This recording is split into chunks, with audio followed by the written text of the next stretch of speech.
Hi, I'm Dave Kalama, and I'd like to introduce you to stand-up paddleboarding. Today, what I'd like to do is start by showing you how to pick the board up. Okay, the first thing you want to do when you pick your board up is use your knees and your hips, bend down, pick up each side of the board, each rail with one hand, and lift it up to your shoulder, and then stand upright so that the board is propped against your shoulder and your head. The other way to do it is to bring it all the way up on top of your head and use both arms also to help support it as well as your head. Now that's how you're going to get it to the water. Once you get it to the water, just reverse those steps of picking it up in order to set it down into the water. Now that you've got the board in the water, you're ready to get up onto it. First thing I recommend is that the water be at least waist deep so that you don't damage the fin when you crawl up onto the board. Once you're in deep enough water, you crawl up onto the board the same way you would as if you were crawling into bed.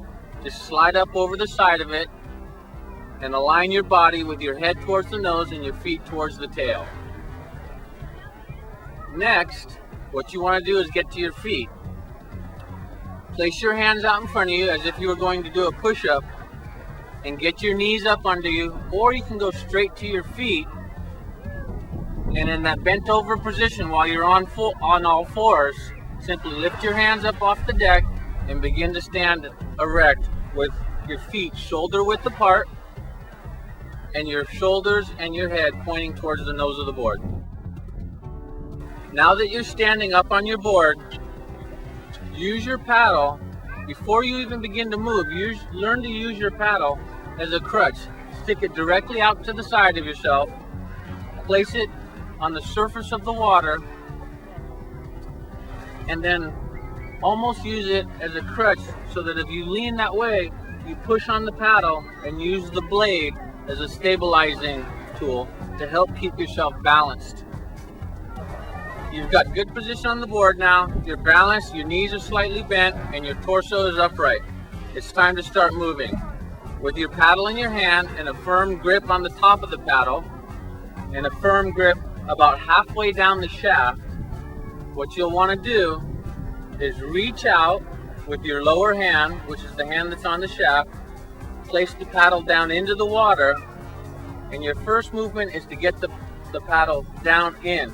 So it's kind of almost a forward and down into the water. Once it's in the water, you pull back with your shoulder, you untwist with your torso, and you almost push forward with your top hand as you pull back with your bottom hand.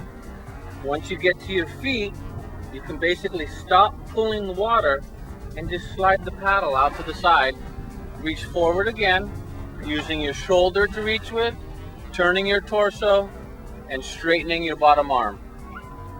And repeat the move. Paddle down into the water, untwist your shoulder and your torso, and almost push forward with your top hand. Now, switch the paddle over to the other side of the board, because that's how you steer when you're paddling. If you paddle on the right hand side, the board will go to the left, and vice versa. If you paddle on the left hand side, the board will go to the right. So if I'm paddling on the right and I want to switch the paddle over to the left, I leave my hand that's in the middle of the shaft there, lift the paddle up, let go with my top hand, grab in the middle of the paddle so both hands are in control of the paddle. I can let go with the old bottom hand and now take it to the top of the paddle and do the same movement on the other side of the board.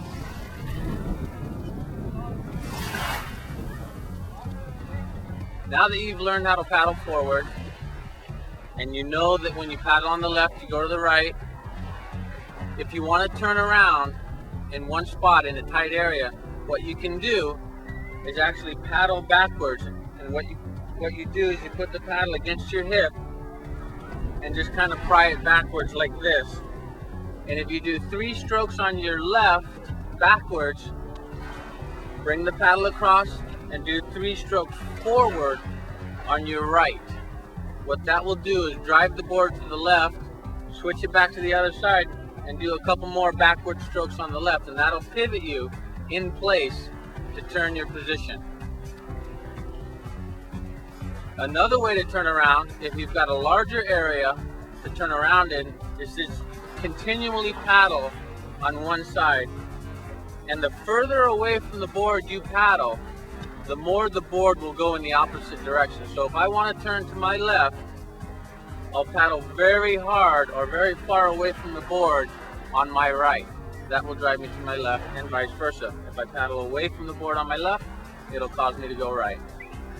Okay, generally when you paddle on a stand-up board, your feet are parallel, they're facing the front of the board, and they're about shoulder width apart.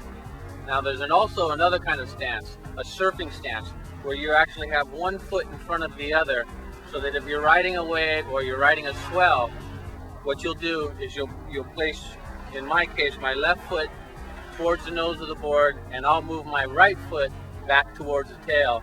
That's called a surfing stance, and that's better suited for riding a wave or riding a swell if you're out in the open ocean.